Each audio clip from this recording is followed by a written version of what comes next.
So, good evening, everyone. We are truly happy that you overcame Moscow traffic, which is today quite awful. And you are here to join us this meeting.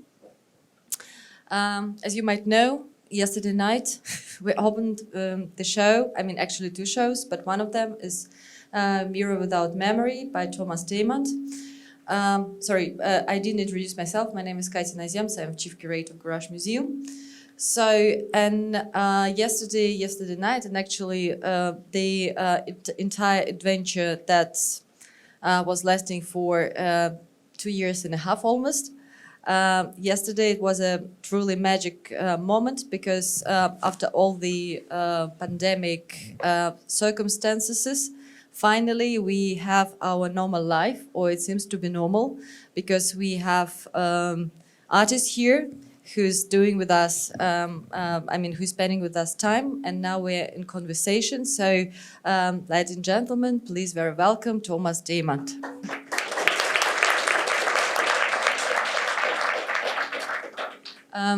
Actually, during the preparation of the show and during the installation of the show, we talked a lot and we joked a lot.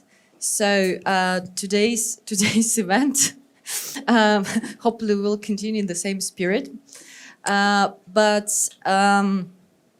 I think that after the talk we're going to have Q&A session, and please prepare your questions, whatever you want to ask about Thomas' work, about his practice, because my particular interest, as soon as today's format is rather conversation, my particular interest of today's talk goes to your other activities, but still related to your art practice. And when I started to think how we can structure the talk, so a very clear idea came to my mind. Making your artworks, you are in charge of quite large infrastructure. So you take care about material, delivery, working hours of people whom you are collaborating with. Your studio looks quite amazing in terms of scale, and the entire production process takes like really long. So you are like broadly speaking, you are a producer of different infrastructures and situations. So, and that's why your ability to organize the process, to push the process, to give a needed touch to launch something attracts me a lot. And I'd like to go back to your quite a outstanding curatorial practice. I picked up some examples. Probably.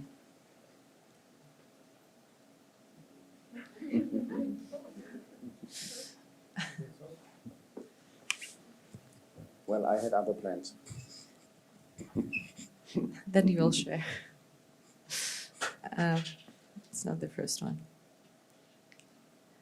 Okay, the entire PPT back. Okay, so this was for me very personal moment. So these are the installation shots from Curator in Venezia, Fondazione Prada, where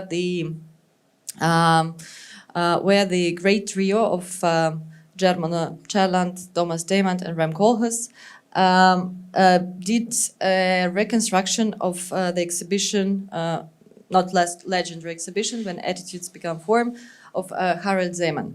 So, and I won't ask you about the exhibition or how this idea came to your mind, but I'd like to know better about your input. So what was yours actually? Because I would say that for the general public, so Chelland is a curator, Rem is an architect, and you are an artist who uses photography as a key medium. So what was your input and your role in this trio? Well, one has to be a little discreet about how things went in such meetings, but I'm also, my practice also involves reconstruction from photography. And so that show hasn't been seen by many people. It has been seen by 8,000 people in total, 8,200 people. It was, the opening was full, and after that it was hardly anybody seeing it. It is amazing how many people today claim that they have been there. However, the only record which is there is the list of the artworks, which most of them went into huge museums, like, you know, MoMA, Guggenheim, Metropolitan, etc. And the photographs. There are quite many photographs of from Harald Seemann's archive himself. He collected those. He had a very kind of thorough archive. I was Getty scholar at the time in Los Angeles, and the whole Harald Seemann archive went there. So, you know, you could have access to that, you could study that, but like when the whole thing kind of started to be getting seriously serious work, Germano came over once, and the Getty people kind of opened the boxes which they just acquired, and they all came, and they haven't been processed. Processing means, in terms of archive, filing everything, like naming what's going where, and like, you know, digitalizing it and looking through. And I think it was 400 boxes or something, and they hadn't started doing that, but they found the boxes for When Attitude Becomes Form. And they went through it and, you know, saw black and white photographs. And Germano came over to Getty, and they kind of really thought like he's a freak, because, you know, we are the Getty, and who is that guy? And he knew nearly everyone on the photographs of the opening. And it was absolutely amazing, because he could also kind of tell you the biographies of all the people on the photograph, which was really quite touching, you know, because you just realized here's a legend, and he knows exactly what it looked like. But he can't, it's the other guys, the other big guys, you know, it's the Orthodox Pope, whose work that is, basically. And so for Germano, it was relatively difficult. He knew more or less everything. He knew each of the artists. He even gave a lecture or like a speech in the show at the time. He was like invited by Harald Seemann to kind of contribute a couple of artists.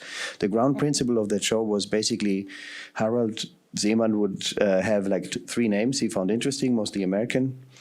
And then he would go there, and he would visit there, and then they would tell him 2 other names to look at. And it was Kitson-Yer, I think. Exactly. Yeah. And we know that very well because like Philip Morris paid for the show, and they wanted to have the records, the travel records. So he had to kind of send in why he had to go to New York, why he had to do this and that and stuff.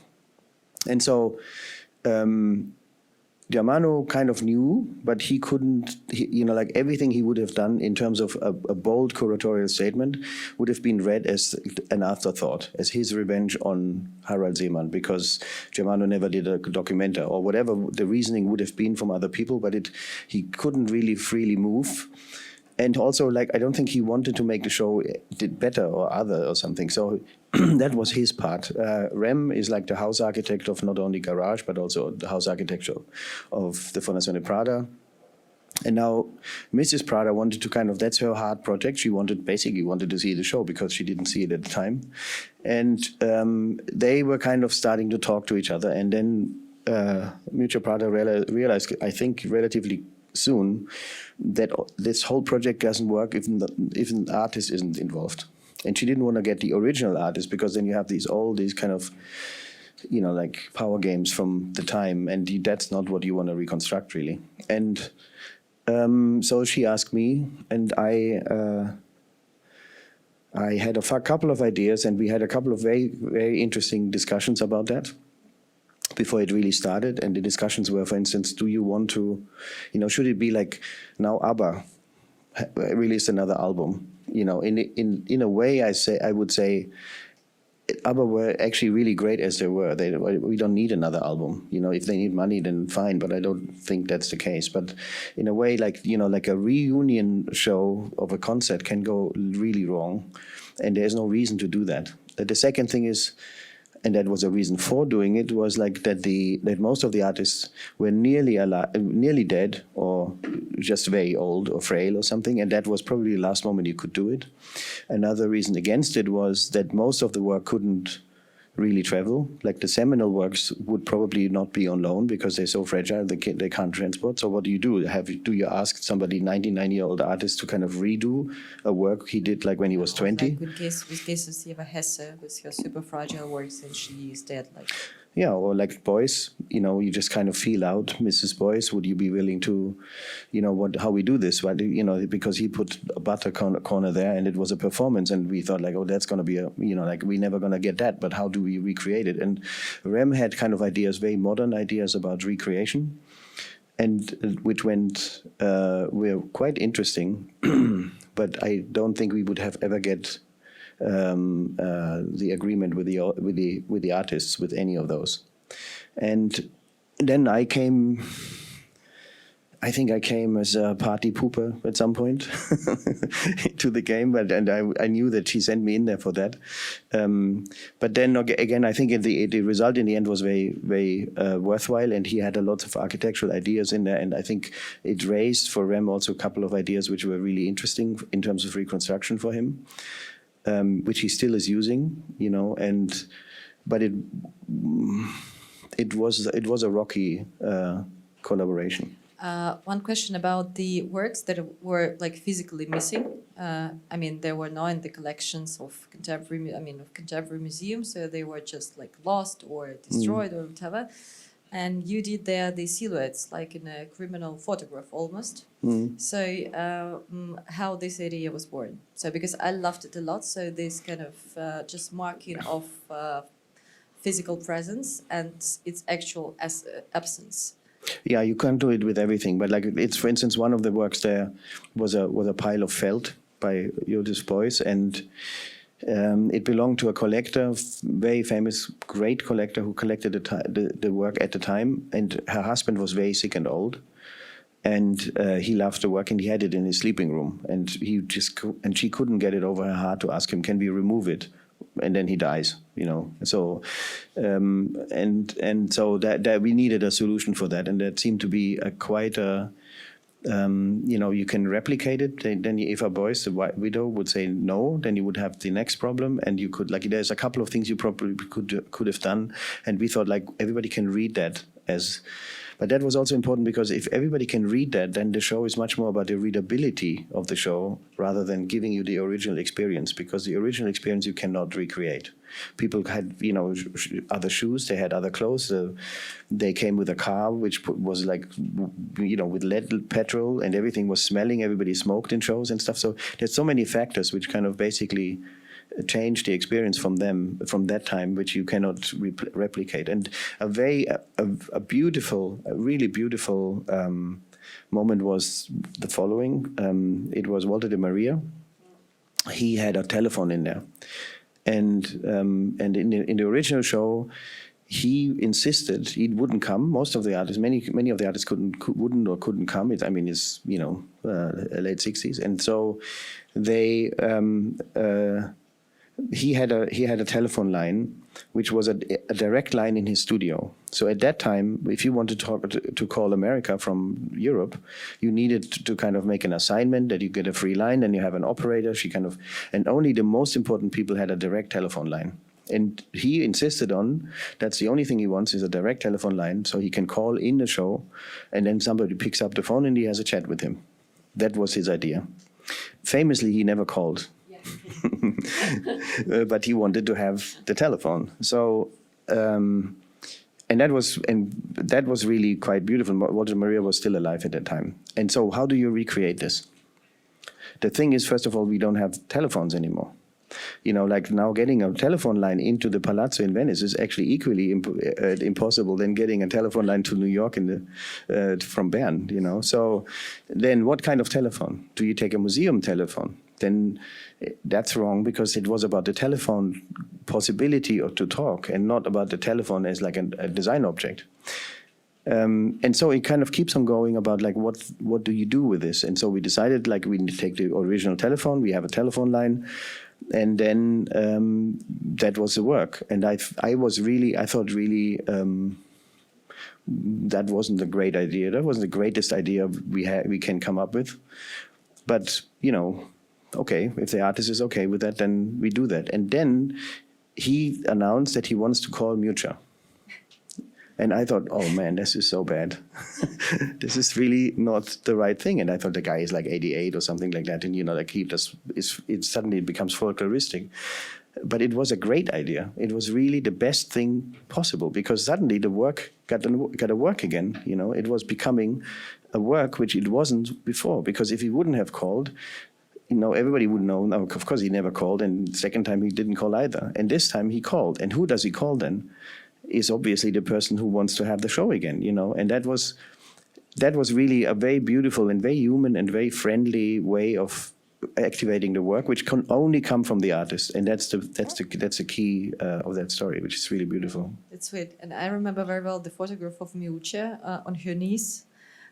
So she could be in any other pose, but she was on the knees talking to Walter de Maria. Yeah, but it wasn't on. It wasn't posted on that she would call. It was, she knew, and like 3 other people knew, and we discussed it internally, and then suddenly the telephone rang, and so she was in. During I think it was the day of the opening or something like that, or like the early on the day of the opening. But it was kind of surprising still, and it was for everybody else in the room. It was very weird, because also like Mitra Prada, of course, as we know, is a celebrity in her own right. So people, when she goes on the phone, and that's adding another layer to the whole situation, which was actually quite unique, I think. Yeah. But there's another thing which like the boys, the boys and the butter, like putting the butter in the corner. So we were totally sure that he would not do that, and she would not allow to do that, because it's a work is a work, and if it's gone, then it's gone. She kind of is very, very restrictive with recreation or restoration, and she said, oh, of course, yeah. And then somebody came and took butter, margarine, in fact. I don't know what the Russian word is for margarine. But margarine. Yeah, margarine. And then somebody put it in the corner, and then the thing was like that the margarine has a totally different color than from the photographs. Because today, margarine doesn't have the white color anymore. It's much more yellow, because you want it more yellow. So what is that then? So, and then you just realize it's all about the performative kind of element, and not the performative element of the guy who puts the butter there, because that was Josef Beuys, but of the performative imagination of the viewer. And that's what it is about. And so there were constantly kind of questions about every part of the show, which were difficult. And one went like Eva Hesse, hanging Eva Hesse. At the time, it was like, the value was like $3. And now it's like $3 million or more.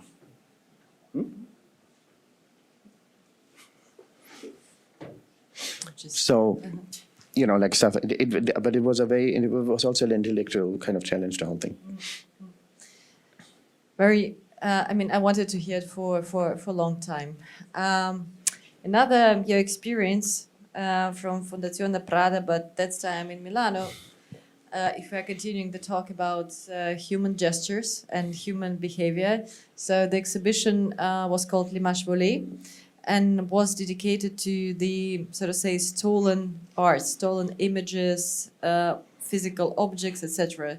So, it was quite an amazing show, as you can see, with John Baldessari at the very entrance of Fondazione. And also architecture of the exhibition that I think gave a start to I would say trends or fashion to leave unfinished surfaces. I think after that show it started like immediately. So I don't remember. I don't know how many works were on the show, the exhibition. So how did you manage to put such a big show with so many loans? So I understand, I realized that there is an institution behind, but still it's something very special probably in communicating with artists, with the participants. So how did it all come together? Well, what you see here is like a green wall, which is you see an empty frame, you see a little pamphlet in a vitrine frame, and you see a poster by John Baldessari. So the 3 things, just to kind of contextualize, it's I called the director of the Musée d'Art Moderne in the Ville de Paris, on Trocadero in Paris. And, they stole all these paintings by crawling in, and then the police, they were all sleeping, and the alarm, they didn't pay for the maintenance, so the alarm was off, and they emptied all the best, they took all the best paintings. And the next morning you would see these pictures of like the frames leaning against the backyard. Because they were too big. This guy didn't even think that he can steal all of them. Apparently he had the order to steal one of them. Then nobody came, and he thought, okay, then I take the others too. And so, and then he left the empty frames, and I wanted to show the empty frames, leaning on the floor like that. And he said, this is the most terrible moment in my entire career, and I cannot let you do, And I said, you still have the frames, no? And wouldn't it be great to show what a loss it is? And like trying to convince him that this would be a great opportunity to not only lose his trauma, but also like a spider on your hand when you're like an arachnophobia, but also to show what the loss is. And he said, he was like, really, like there was no way of doing this. And then I thought like, okay, then I have to find another way to show these frames. And I called John, a friend of mine, and asked him whether he would make me, I buy the pictures from AP for any use. And I asked him whether he would do posters for me or like something. And he completely ran away with the idea. He took all the pictures and made collages with all of them. And I had an even better way of showing the frames than I could before, of course, But the idea with the empty frame still was in my head. So I told this to another friend of mine. And then it turns out that the Städel, Max Hollein was the director of the Städel at the time. The Max Hollein, who's now director of Metropolitan Museum. Yeah, and but I know him because I loved his father's work, and I just knew him over the years. It wasn't really about. His father is Hans Hollein, who's Hans Hollein, wonderful architect, and so they had like the Nazis confiscated a Van Gogh, and they still have the frame with still the same inventory number, and he said, "You can have mine," and so. A wonderful thing. And then there is like this little pamphlet which I found somewhere, like I don't even know how I came about it, but it was like the German museums after the war tried to find their paintings. So they made leaflets and gave them to all the American troopers and the British troops and the French troops, and they were trilingual, and they had like tiny little pictures of the paintings, and said like, if you see that painting in somewhere, because they were all got stolen, and so I don't know how many came back, but it's a wonderful pamphlet of like, the stolen art. And that was the start of the show. And the green wall you see is like, I asked Manfred Pernice, also a friend of mine, and that's the key in the end, like my way of curating is basically depending on the network of friends I have. And so, he never did an architecture for exhibition, and he never was interested. And for some reason, I got him on the wrong moment. That is a door which is only that high, no, that high, in fact. And so I asked him whether he would consider doing that, and he was hesitating. But then we had this idea of like a fair, like a industrial fair, when they make these things and then they leave. And all this stuff is gone, but nobody kind of thought about taking the walls down. And it should have, and then he spent there with 2 weeks with all the painters, and he made a huge sculpture there, which was just absolutely wonderful and couldn't have been. And then we have these pale colors. Nobody would ever paint them. No, never. It's just, and then, the floorboard sometimes, and sometimes not the floorboard. Sometimes the wall is finished. Sometimes it's just like blank. On the backside, it's blank. Yeah, and it's just the next one, but. And so we had all these kind of little things on top of each other. But basically, the show came together because I curated another show called La Carta per Nature. And I had 4 paintings by Magritte in there. And installing, as you know, is a very wonderful moment to be in a museum, because everything is on the floor, like on trolleys, and you can see it, and they're objects. And once a painting like a Magritte is on the wall, it's not an object anymore. It transcends into, art history or whatever, like the big value thing on the wall. But like it's not like an object you would take or something. And if you take it, somebody hits you. So but in that show, I had these really amazing, totally unique paintings, and I love Magritte, and I thought I can actually take one and run away with it, now and here, and I don't think they would get me so soon, and so. And that kind of thought, from that thought, I thought I had I have this, the objectness of art is really an interesting topic. And then from that, the idea of stolen art, like people kind of stealing art has been in a topic, for instance, the carpet we just saw is, what's his name? Help me. No. The carpet is the guy who did all the furniture. Who died like 2-3 years ago, Archwager. And so he was in a show in Chicago, and it was all about announcements. So the catalog for the show was actually a vinyl, and it was a telephone conversations where the artist would give instructions to the curator, but they didn't have any money basically. And he said, "Go steal a carpet." And that was in Chicago, 1964 or something. Steal a carpet, and then they stole a carpet in the house of a patron of the museum, the MCA. And the patron came to the opening and recognized his carpet on the wall and was not very happy, apparently. But that's a great start for a show. And the other one is a piece of bicycle which Andreas Slominski stole from a bicycle, but he basically belongs to the Guggenheim, and they didn't want to loan it, and so Andreas said, "Okay, I can help you." And the next morning, I had another piece of that because he stole it from another bicycle.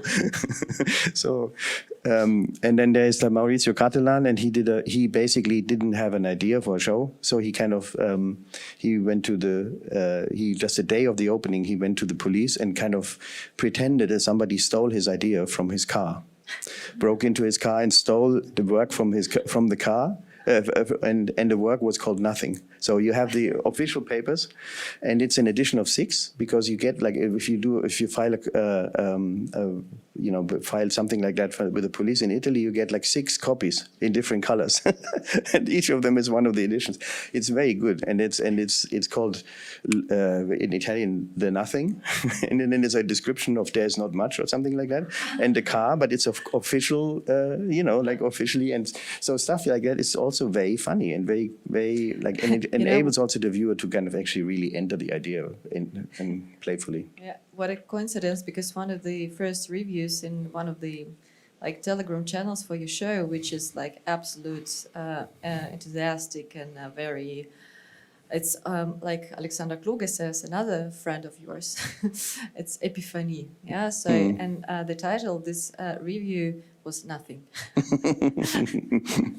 Well, so but now we kind of came to the moment of the recipes of perfect shows. So no, they're not perfect. They just have a lot of flaws.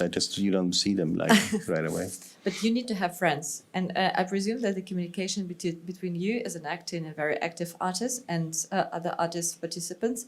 So these type of relationships differs quite a lot from the conventional curatorial way of doing. I mean, there's a couple of things which need to be said. First of all, curator is a real job. And it involves a lot of things which from service industries usually, and I don't have to do them, So I just kind of and therefore I'm really not a curator. I'm just an amateur, and I don't even get paid for it. So insofar I'm not a pro.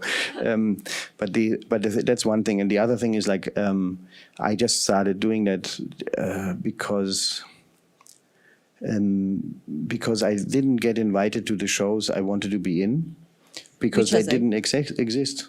Okay. So I just, first problem, they don't invite me. Second problem, there's no show, which, and so I just had to solve that problem basically. And that's why I'm curating. And I mean, to give you an example, for instance, the Monaco museum with the Carte Nature is they had no collection. They wanted to reopen a museum, and they asked me for a one-man show. And I said, I just did a big one-man show. I'm just tired of them. Can we just not change it? What else in your collection? They say, well, there's a lot of costumes and letters from Diaghilev, and 3 photographs by Luigi Giri, which somebody gave to pay his taxes with or something. And I loved Luigi Giri, and I think he's completely underexposed. So but then I cannot have like 3 little photographs, randomly given photographs, and then the rest of the show is mine or something like that. Doesn't give a show. And so I thought, hardly, if I would have been friends with Giri, and we meet in a bar or we have dinner, what could we actually talk about which would be kind of touching the 2 of our works? And because I don't have much to do with this work in the photography and all this.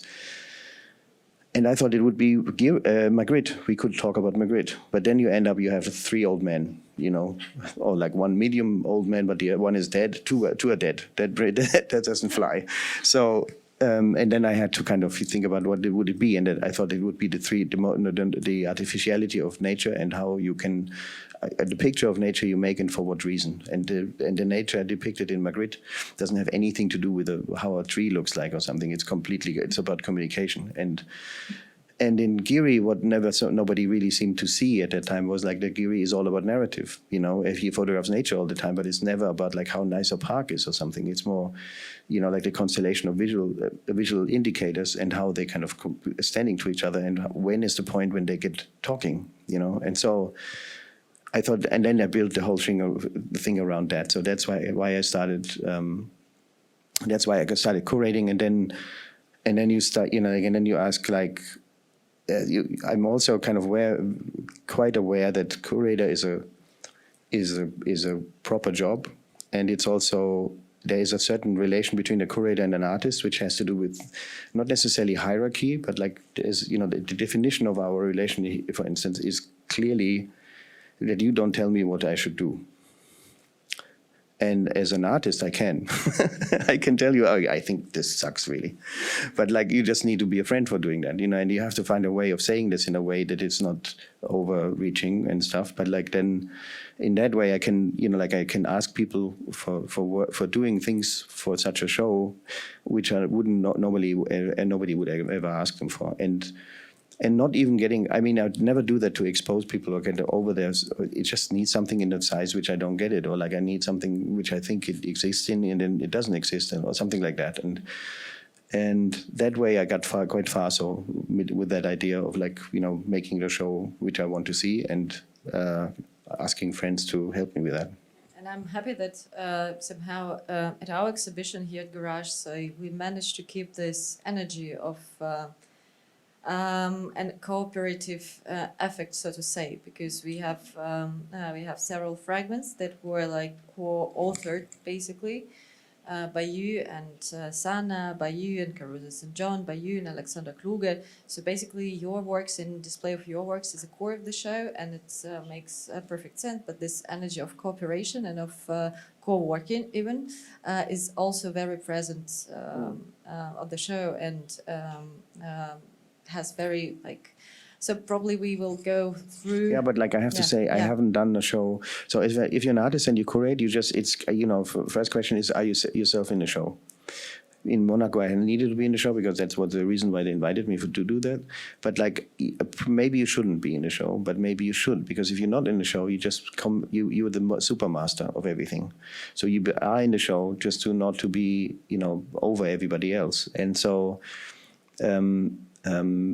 here I'm just, I'm the core of as you say, my work is the core of the show, and I haven't done a show which is curated, together with you, but like curated around other people's kind of things. So it's a new one for me, and I'm, I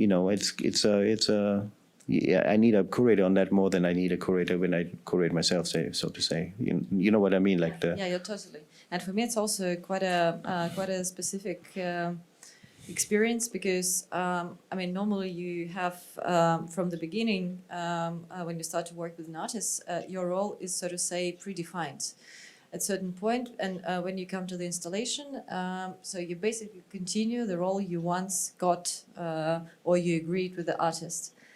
Here and with you, the entire process was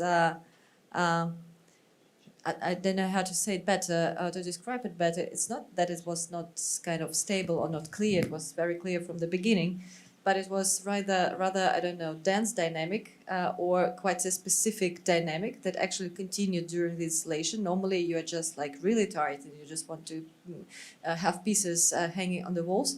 But in this case, so this kind of dance and this, I don't know, poetic dynamic never finished. So it's a very it's in a very in the move thing. And I think I do hope for this show that this energy will, this dynamic will guarantee, so to say, the life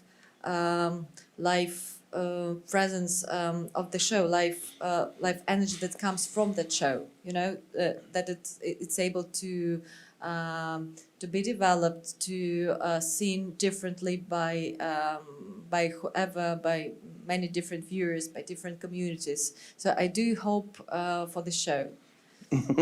Me too. But I also wanted to say that for instance, the process of curating, for me, it was very important because I have quite a few works by now. I'm doing this since a while, and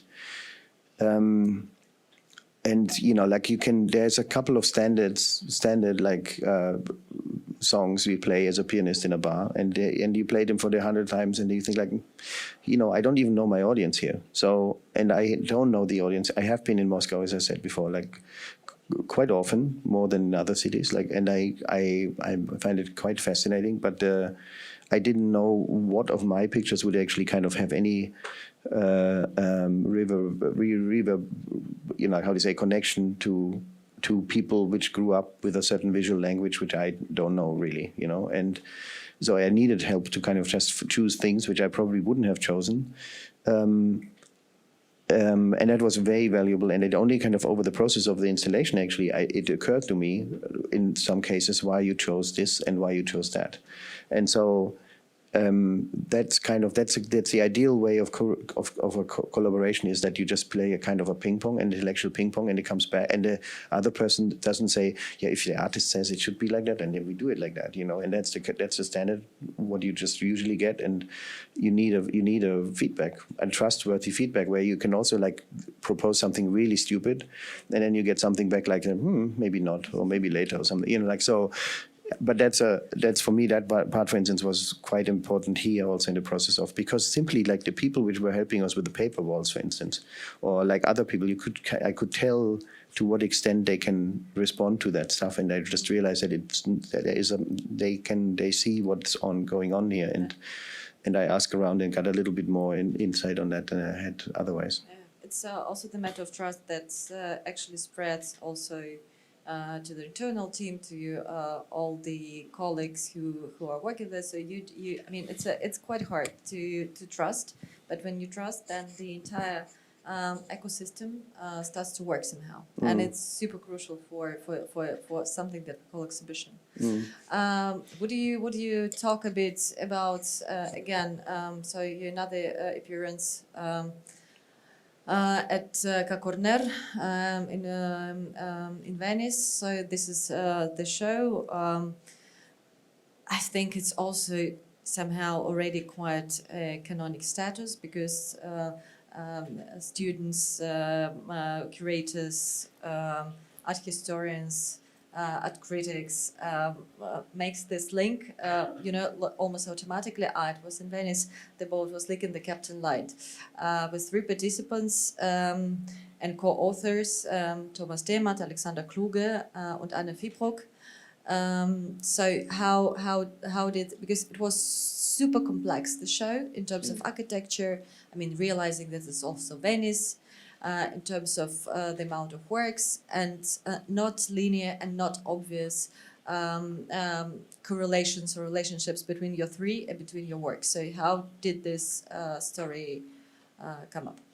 So it started with like the how do you say? Like, I happened to be in the same hotel at Switzerland for ski holidays than Kluge is, and his family. And he was way before me in that holiday. But I just kind of, and I knew him before because I had no, it started actually earlier. I just kind of I did a book. I did a show in the Serpentine Gallery, and I needed like there you can ask people for texts, and you do that again, and you just at some point I thought I need something special for that show, which makes it distinct from the show I just did before. and got a lot of visibility. And so one of the things was like I came into the Serpentine Gallery and I thought like this looks like a tea pavilion, and probably was the best building for a tea pavilion, but not so good for a show because it has a couple of awkward spaces. And I just, tea pavilion, 19th century park, I think of William Morris. And I thought, okay, William Morris would have done what he would have done, start with, like he would have made wallpaper. And I designed wallpaper with the team, with the company, not the team itself, but the company which still makes William Morris's wallpapers, has all the old tools and did them since he made them. So I had a huge pool of knowledge on that. That was one thing. And the other thing, and that was part of the book, we just used the wallpaper for everything in there. And the other part was that I haven't given an interview, really a proper interview ever before. And I just waited for the right moment to give a thorough interview instead of snippet somewhere. Also because I thought, like, you know, like before you're 40, you shouldn't really give an interview. And so that was then. and then I got like cold feet, and I thought, okay, if I give an interview, like it would be probably kind of a good idea if the interviewer talks more than me. And that's when Mr. Kluge came to my mind, because and it was completely it was the case. He just was actually like, he's such a kind of know everything, you know, like that. You just have to kind of kick him, and he just kind of, you know, unfolds the most beautiful thoughts which you never had yourself. And at that time was very flattering for my work, I have to say as well. And it was a good starting point for a long ongoing collaboration. And I would think like now, at least it's biggest respect, but maybe a friendship. And he got 80 at some point. And so I was sitting in a hotel with him, and he said, like, you know, somehow this came up. Are you gonna, you know, what is it? Because in Germany he's such a hero. Everybody wanted to do a piece of him. And I spoke to Müncher the next day, coincidentally, and I said, like, shouldn't we do something for Alexander Kluge's birthday? And she said, yeah, whatever you want. And I said to him, then the day after, I said, like, I would like to propose to make a show for you with the Fondazione Prada. And instead of saying, yeah, that's great, let's go, he said, like, I'm not going to do it without you. And that's me. And it doesn't mean me as a curator, that's what I thought. It's really literally me as work. And then I thought, like, okay, I can't really do that, because that's becoming a fan fest or something. It's something wrong about this, you know, like me with him or something like that. I needed an intermediate kind of force in that. And that was Anna Fiebrock. And so what the point is like, those two people are actually not from the art world, really. I mean, Kluge got more and more affiliated and is doing shows in art spaces, but he's not a classically trained artist. He's a philosopher, a lawyer by training, and Anna Fiebrock never did a show before. So Anna Fiebrock is somebody who does opera and is a legend in opera stage design and costumes, but she never has done a show before. So she didn't really know what comes towards her. And then that was kind of set up, and I thought like that would kind of work very well. And then I realized, okay, curating is actually a proper job. And then I needed help, you know, because I also needed to make work for that show. And so, and then Udo came on board when this whole thing was already kind of basic. Udo Kittelmann. Yeah, Kittelmann was when this whole thing was more or less kind of set up.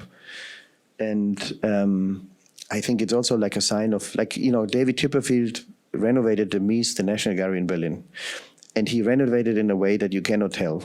And that kind of is a great modesty. And you have to come to a point in your life and your career and self-confidence that you can actually say, you know, I do this for Mies van der Rohe or something. And Udo, in a sense, had the modesty and the self-confidence not to, you know, to take a ruin like this or like a car with low wheels and just make it to drive, you know. And that's as a curator, that was a wonderful gesture. And he was a moderator of like voices which weren't really trained to talk to each other, because of course we can go dinner together and it is very nice, but that isn't a show, you know. And so that was, I need, you know, you need help on this, of course, but the core of that show that's how it came together. And how did the painting appear that actually is reproduced here? It was born as a, like, so as far as I understand, so you three were communicating via email or whatever. And Udo was moderating this talk, so this long conversations when you were trying to agree basically on ideology of the show and also on the fact what you actually exhibit, because two of your collaborators didn't have any exhibition experience, so the way should be long, I presume. So how from these long conversations and very sharp and clever thoughts an exhibition was born? Well, it was actually, I think I remember it a little bit different. I just don't know whether that's true or not, though. But I know that I saw the painting when I was in Milano to do a site visit, because we planned to do it first in Milano, and then we decided to do it in Venice. And I went to the City Museum there, and there is a painter called. It's all the files in the old files. And I saw 3 paintings by him, and they painted most of the, there's a series of paintings where he painted in an asylum for old sailors. And it's a great institution, San Giorgio's something. And he gave sailors a home when they were old, they had all these kind of old uniforms on. 19th century, big hall, lots of, religion involved, so they read the Bible or something like that. And I found it really amazing that they're all these old men, and some of them sleeping, and you think of course they're dead or something, and they're sitting on the bench like this, and the head falls over, and the hat, not the head, and it's a weird thing, and it's just in the background you see what you see here on the wall, like a chimney, not a door, but like windows from some, and it's kind of a really weird painting for 19th century. And I just looked around and saw that he did a whole series of this, or basically in his later years he didn't paint any other place. And I happened to be in Milano because I wanted to convince Anna Fibrock, which said no in the first place, that we really should do this, and the Fondazione Prada is great. And so I had dinner with her, and I said I actually went to the museum yesterday, and this is fantastic. I wanted to show you this. And she said she also thought it's fantastic. But I showed it for her because of the background. I thought that's a classic background for her. And she looked at the sailors in the front and thought, that's a fantastic theater piece, So, and then it turns out later that actually these are not sailors. That I completely kind of made it up, and I thought I was convinced that would be sailors. And the whole story, which I kind of constructed, was completely wrong. But she by then told Kluge that maybe, we could do something in that, and he saw something completely different in the whole thing. So it was a misunderstanding of that, and I thought that is a great starting point, especially if you think of group shows. What do you take as a picture for a group show? One single artist, and the other 12 are really pissed off. And so we didn't have any of the works, we could have taken one of my works, but that would have been the wrong signal for the show. So we didn't know really what, and by then we didn't have a title yet.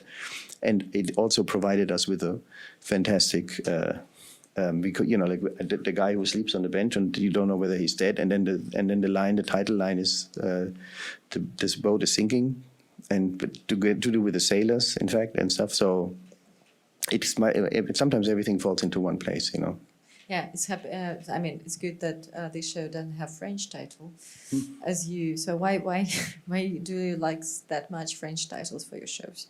That doesn't have a French title, but that was what I liked about that one, because I wanted to get what's really good about the theater part for Anna is that the title is basically what happens now is a consequence of the past.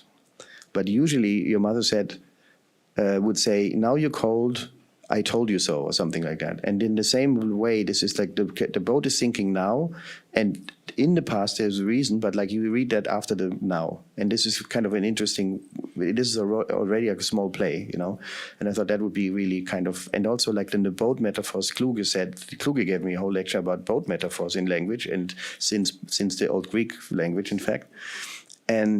And then he came up with Blumenberg. There's a whole book about boat metaphors in language by Blumenberg. And I think I read the book and I think that's so amazing. And he said, yeah, but he wasn't right. And and it turns out he knew him very well. And so you think oh God, this big book. The entire European civilizations. Yeah, and they all knew him. That's the amazing part of that. And he doesn't walk around and tells everyone about that. He's very, in that sense, he's not vain at all. It's just that there's so much more coming here. And the French titles, they sound so much more elegant. elegant. So Yeah, because this title of that show, there is already story in there. So Yeah. you and exactly, so this is the same mechanics that you used with the sailors and the painting, because you constructed or reconstructed whatever you reconstructed by imagining these guys are the sailors. And yeah, but it's a line from a Leonard Cohen song. yeah.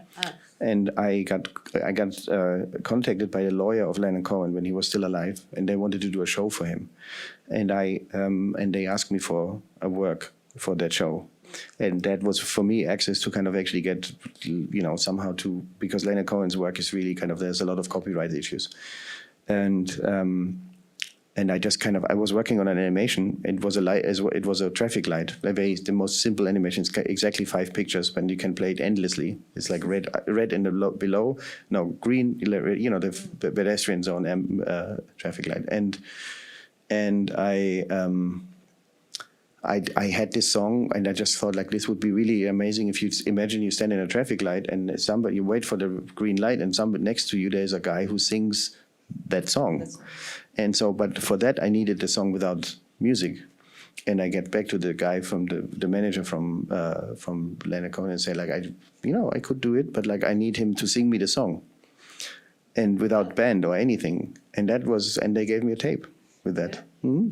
And that's why and I wanted to show that work in the show. And then that's where the whole line came from. And in the end, no, I'm not showing it with the song because the work is better without music, in fact. I mean, it's pity to say, but we are running out the time. But what I wanted to say, so I wish that every single exhibition or curatorial process as a whole could be that playful and that free.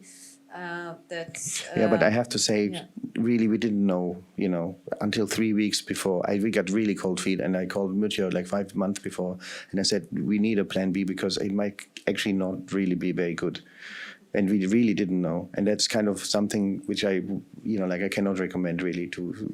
No, I mean, it's not about recommendations or better recipes, but what I feel and was feeling in this exhibition, it was like really very free and very playful and ironic and poetic mix of not even wishes, intentions, knowledge. So it's a thing to be envy. But can I say something to that? Because I think, that show also, in the end, you cannot really say what it was about, really. Totally. And what we did was we did an environment where people were enforced because of a lack of like a big list of things you need to see or like need to understand. We gave people an environment where they could kind of actually see their own show, and many people saw very different shows. And in a way, I thought like it's difficult to make an artwork and think about the viewer, because that's kind of you need to make it in its own right and logic and everything. But if you do a show, I think you can actually kind of at least empower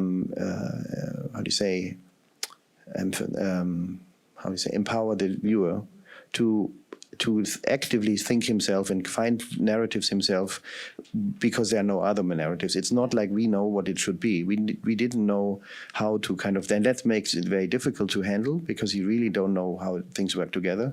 But it's also like it was a gesture not to kind of know.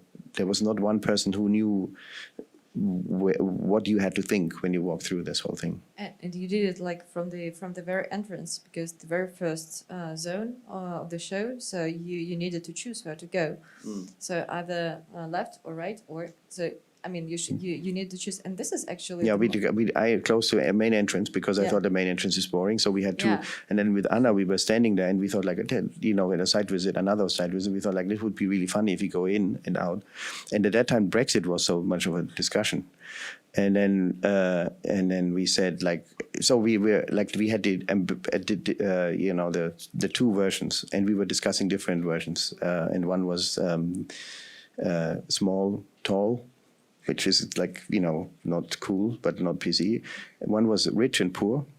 Mutya really liked that very much. And not because she's rich, but she thought like this would be really funny. But like, And so we had a couple of, yes and no, and options to kind of have people. So you make a decision yourself already when you start the show.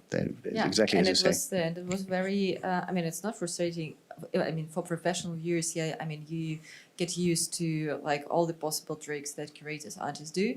But the clarity of the situation of like special choice of the choice that you should make in the space, it was absolutely new and even for me frustrating, because normally if even the architecture of the show or like the artistic method predefines that now you're gonna be lost in the labyrinth, and okay, I'm ready for this labyrinth, I go, I don't know that but here it was very clear, almost linguistic situations, like yes and no, so left or right. And then it was, okay, if I go left, then I will not see what's on the right-hand side, or I will see, and it's a labyrinth. And so I was staying there for like 10, 15 minutes trying to decide, like in Matrix, blue or red. So it's, it was quite an experience. So guys, I mean, I was very egoistic tonight because I wanted to know more about the things that I'm like really interested in. But thanks to Thomas, every single conversation and talk turns out to be something very very relevant, both for viewers, for artists, for curators, for the people who are somehow engaged to the culture. So, and over to you. So happy to... Им у нас первый вопрос, коллеги.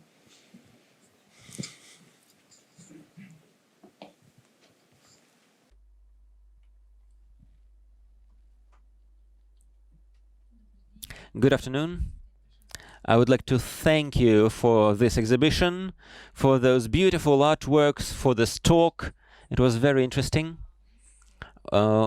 We have a group here. We research cultural codes, and unfortunately we will have to leave very soon, but we have only one question to you. What is your cultural code? What do you want to broadcast through this exhibition in Russia? That I have to think about. I don't have an answer right away. It's what is the message of a show which consists of like 500 pieces? I cannot bring this down to one line.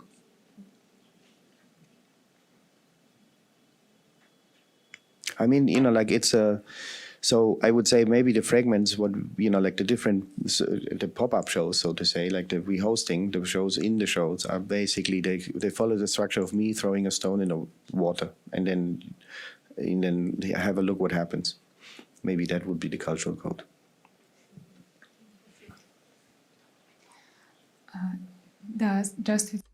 Good afternoon. Thank you for this artist talk. My question is about some of the works and the material that you used here, including the daily series. The daily series. There is a work that includes a plastic cup or globes, and I am completely fascinated by how you use lighting, or in the incubator, in the nursery, you use light as if there are actual lamps there, and it's very hard to realize that it was made out of paper. It's hard to believe. And my question is more about the material you use. What kind of paper do you use? Is it some special paper, or do you use some kind of mixed techniques? I mean, to start with, first of all, it's not only paper. It's sometimes every good rule needs an exception or two. So as long as the rule is kind of understandable, it still works as a rule. So, for instance, in the globes is balloons. And that's also student work. That's the earliest way. I haven't shown this work since 20 years or something. But first of all, Katja proposed it, and then Kluge jumped on it. And so I thought, okay, then let's have a look how it holds up after all these years. But I started like as I'm sure that you have read this somewhere else, but I started as a sculptor, and that wasn't really. I mean, I didn't start I started as a painter at art school, and the painting was. I had the feeling today I would probably not have the same opinion, but I had the feeling that I could paint anything, really, because I was such a good painter, but I didn't know what to paint, And so I did lots of different things, and like everything seemed to go off well, my hand, and then I moved to, but it was a little bit of an exercise of academic exercise of doing things, and I thought like I have to start again, and I started with sculpture, which I have never done before, I didn't even have any particular love to sculpture. And at that time, I moved to Düsseldorf at the same time. So I thought, like, I have a fresh start. I do sculpture. I have no clue what that is, but obviously, I thought, like, if I'm not good in sculpture, I don't know. Then I don't want to spend all this money now in materials and marble, steel, or whatever. Let me try out. And so I tried it out with paper, and paper turned out to be. Like not immediately to me, but at the time it was just like very practical reasons. It turns out to be a material which everybody has knowledge of. And that is very different from oil painting, for instance. And so I could just use paper. I could buy it anywhere. I moved all the time. Like, I was never longer than like a year in an apartment. I could find it everywhere. I could throw it away without regrets because it didn't cost much. I can replace it. I can buy it again because at that time, in every art store, or like every store where school kids buy their stuff, you could buy a variety of paper, which had a good side effect that as a painter, you always wonder about your palette. You always wonder about your favorite colors. Monet has a very distinct palette. Matisse has a very different palette, and so forth. As this way, I didn't have to, marvel about my palette because basically I could only buy 16 colors and that's it. And I knew that 16 colors is also a very popular palette because that's obviously what people want to buy most. And sometimes there would be years when there was no purple because purple was out of favor. So that is kind of a funny little obstacle to work with, but an obstacle can be very constructive if you can use it. Another obstacle was like that the paper doesn't last. And that got me, and then it bleaches out or like the humidity changes or something. And then suddenly you sit with a really ugly object, which was actually quite pretty the day before. And so photography turned out to be another obstacle because I never photographed before. And all these get you in a situation where you just have to find a solution for a problem. And then creativity really, and it's a completely self-constructed problem. It's not I can't solve the problem of the world. But that gets you to the next point and to the next point, and then things kind of start evolving and building up on each other. The paper I'm using is now simply still is like paper I can buy anywhere. I kind of take great care in things that nothing you see here you cannot do yourself. When everything there you can look at it long enough and you will find out how it depends on whether you have the time and the patience. Like the piece of grass, obviously. It takes a little while, but like in principle, anything you can do here it's not about artifice. It's not about like, how wonderful shapes one can make with papier-mâché or something like that. And I never use painted paper, just the plain material. And I try in every piece you find little mistakes or like imperfections or something. But in my opinion, perfection is actually not if everything is beautiful. Perfection is if you have perfection is also in something which is unique or like is not, or you could put it a different way. The gods are very upset if something is perfect. So I just don't want to upset the gods. Thank you for your discuss. I have more general question. How to become famous and successful artist? Just make work like nobody else and find a lot of people which like it.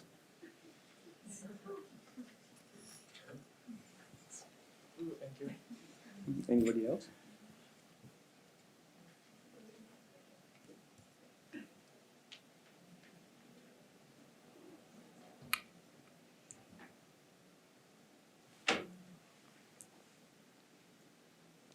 Hello, thank you so much.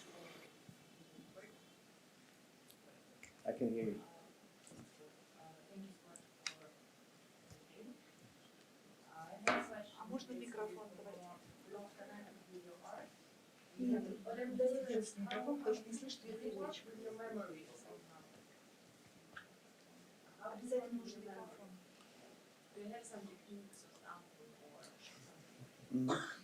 So memory, I started to work with my memory. I mean, you work all the time with your memory because anything you recognize, you need your memory for.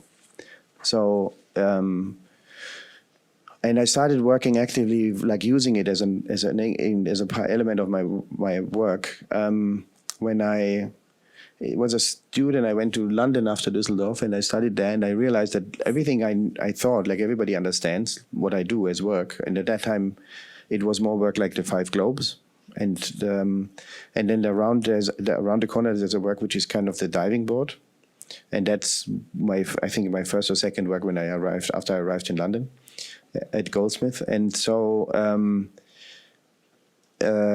I was in that university, and nobody understood really what I was talking about, and my English was also not very good, and so I just realized that I learned a cultural code in that case, in Düsseldorf, which I thought is the language of art. Everybody speaks the same language of art. That's the beauty. I can go in a museum in Boston and I will still understand. And I just learned a dialect. So I just realized it's a very local dialect, in fact. And I have to learn, probably to learn without that accent, to speak without that accent. And what I did was I dropped a couple of elements in my work, color completely for a while, for a couple of years, and other things which I thought like were baggage, which kind of were especially well liked in Düsseldorf, but I didn't really know what I was talking about. And so I thought of, there's a famous kind of a conversation between Bertrand Russell and Wittgenstein about a philosophical problem, like what makes a table a table? Is a table, that's a table, obviously, but like, is it a table because it reminds me on all the other tables I have seen in my life and I recognize the same pattern? Or is a table something which kind of basically fulfills a purpose? And only by using it, that's the Wittgenstein argument, only by using it to put my glass on it, it becomes a table. So anything can actually become a table, it's the function which makes it a table. And I, of course, as an artist, you lean more to the other version, which is like, we have like 6, 7 tables which were formative in our table archive, and therefore we recognize when we see another table. And I was wondering, so what are the tables in my head? And one says always, like in conversation, really easily, one says like, okay, like I have this picture in my head. And of course you don't have a picture in your head, because when I say the tunnel of Lady Di, your little brain is kind of coming, your big brain, sorry, but is coming, your little machine here is coming, running fast and putting together that memory of that site, which you have seen in a newspaper like 15 years ago. And so I thought like I could, I would like to kind of access that 5 memories of what makes, for instance, a staircase or an architectural kind of moment, and the diving board is, for instance, like this is like, I'm swimming every day, so I just kind of, swimming is, the diving board is a thing I see most of the days. And this is the one where I learned swimming, so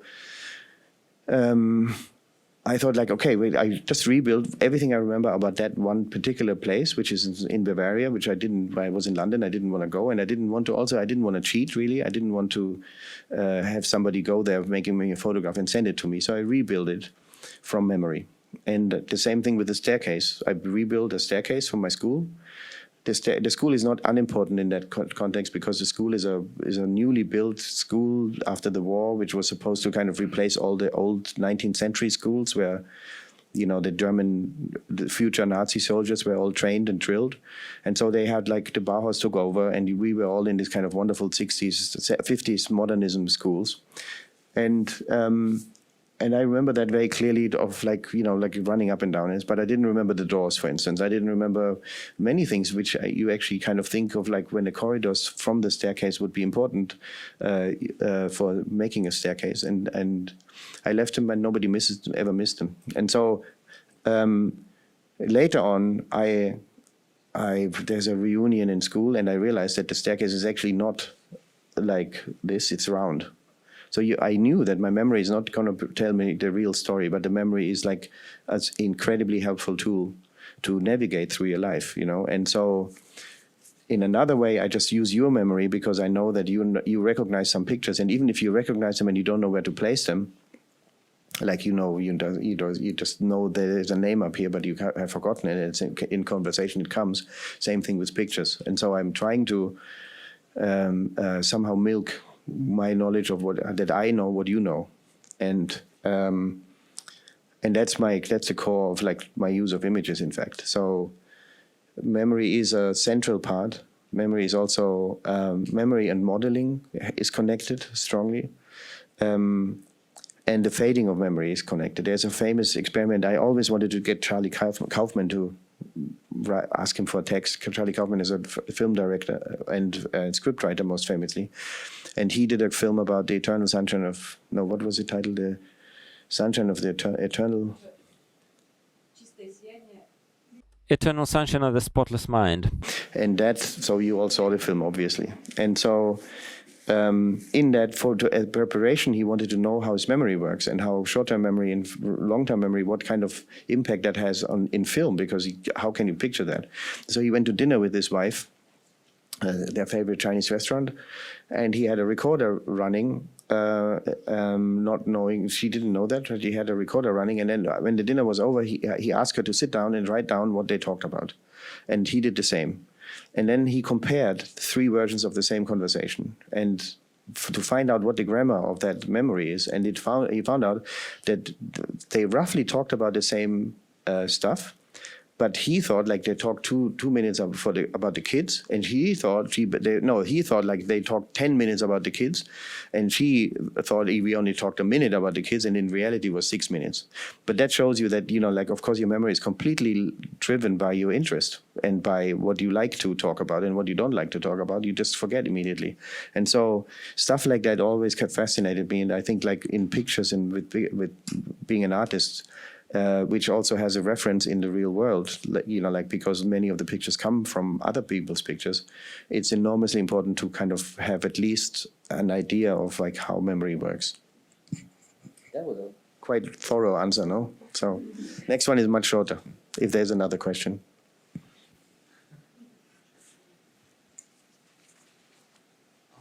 Hey, do you hear me? Yep.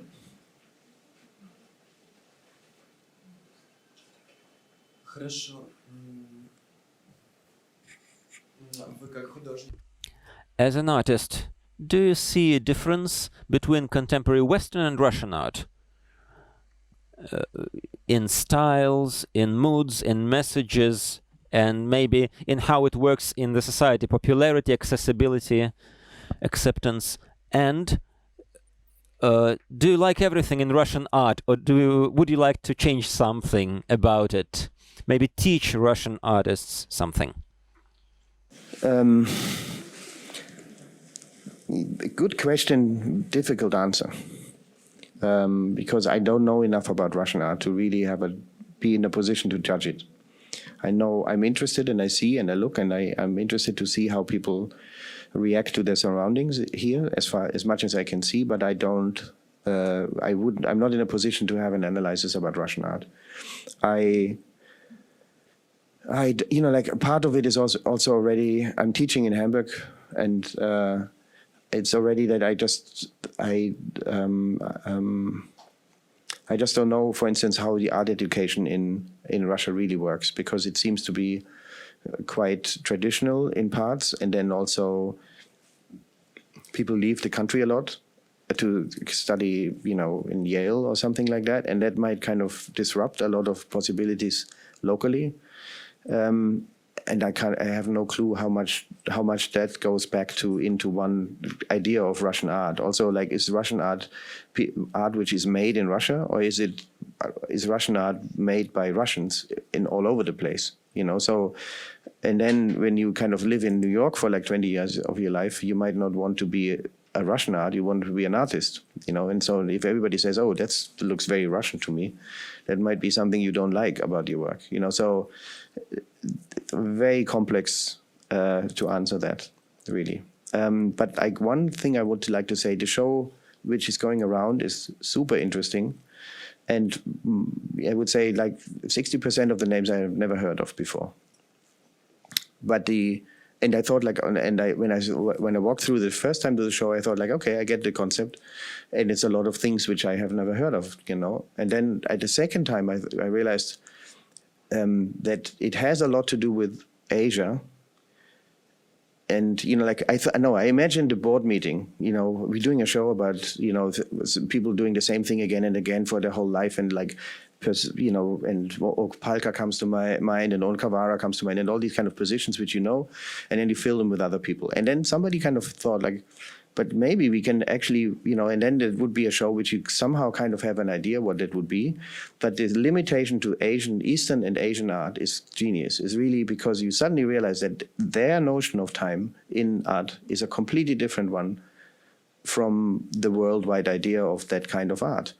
Because, and that was new to me, and I just learned it in the show. So I'm obviously a bloody beginner in understanding Russian art.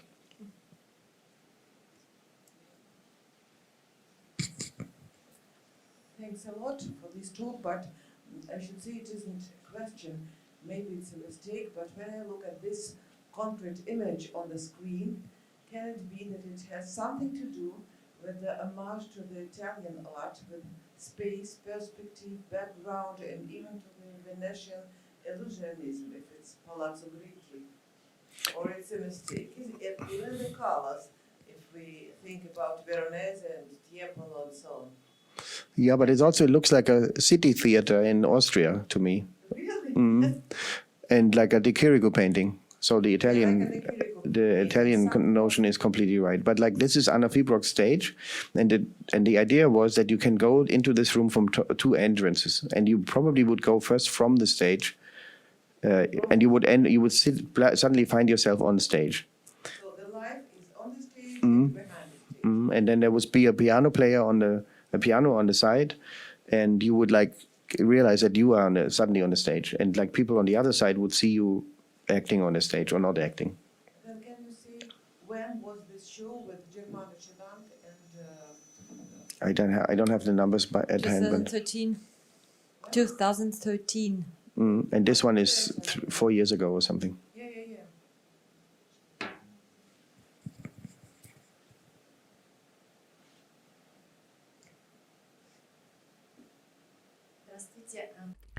Good afternoon. Thank you. Thank you so much for this exhibition, for visiting us here. I haven't seen the whole exhibition yet, but what I would like to ask you is how important is time for you in your works? Because when I look at your works, for me, they are much about time that you froze by just pressing pause, but it becomes slowed down. It still continues. It's like cinema. I see it as cinema. And for me, in your works, there are lots of movement. Is this part important for you? Do you think about it specifically? Does it play a role for you? What is time for you? It's a very good way of putting the pause button. It's a very good way of expressing what happens in the work, I think. So I have to say, first of all, everything I'm talking about, you know, it's very easy to say this afterwards. It's not so easy when you do it. When I'm working on a work, I need also not to really know how it will end. So it sounds smarter than it is. But over the years, looking at the work, making the work, and understanding more about what the context between the works is and the context between my work and other people's work, and et cetera, I would say there are 5 notions of time in the work. One is there's a specific moment of the picture, what the picture shows. It can be very specific, like the work with the gate, which is just one moment at 6:35 in the morning in Portland, Oregon. You remember the picture you have seen is there, and the source of my picture is the surveillance photographs, images of like the FBI kind of circulated to find the bombers of 9/11. that's one thing. It shows a site at some point, and things like get old. So like you just realize it's got there's an object there. I try to avoid computers because they age too quickly, but like you see like the screening thing after 9/11, the screening thing looked very different. It's not now you have to go through a gate and not like through so. Anyways, that's another story. But like that's the time of the pictured time. Then you have the time it took me to make it, which seems egocentric. But like if you look at the lawn, you as a viewer, you imagine how long it took to make it because you just you can think and you can see what I did there, and you realize it's not going to be done in an afternoon. That's also what happens very often in this show. And then is the time which I show, which is still standing. Like it looks like somebody just left the room, but also he might never come back. That's what you say with the pause. So that's a different notion of time. Then it's the time when you stand in front of the picture, and it shouldn't be forgotten. Like art is very often. It has been said that art is always contemporary because and the moment you look at it, your brain brings an understanding to the artwork, and that's another moment of time. So it's very poignant if you look at a painting at a painting of Holbein, 500 years ago, and you can still relate to that. If you go to this show, you can, for instance, the control room, the Fukushima control room. That this is a little bit time ago, but you just remember the incident very well, and you might remember what the distance between then and now as well. So that's a different time. And then I'm sure I forgot the time now. Oh yeah, the one in the studio. This thing was in front of the camera at some point. That's a relation to photography, which is that it has been there, and that's not unimportant also because it looks like fake. It looks like a memory, or it looks like a utopian, a prototype. A time still standing. There's no details on the things, but it was at some point in front of the camera. And it is not anymore. That as much. It's gone. So you look also at the past very clearly in a very material sense. And then there's another one I forgot. But like basically, it's for this answer. I think there's enough. Okay, shall we? Thank you all, guys. Thank you.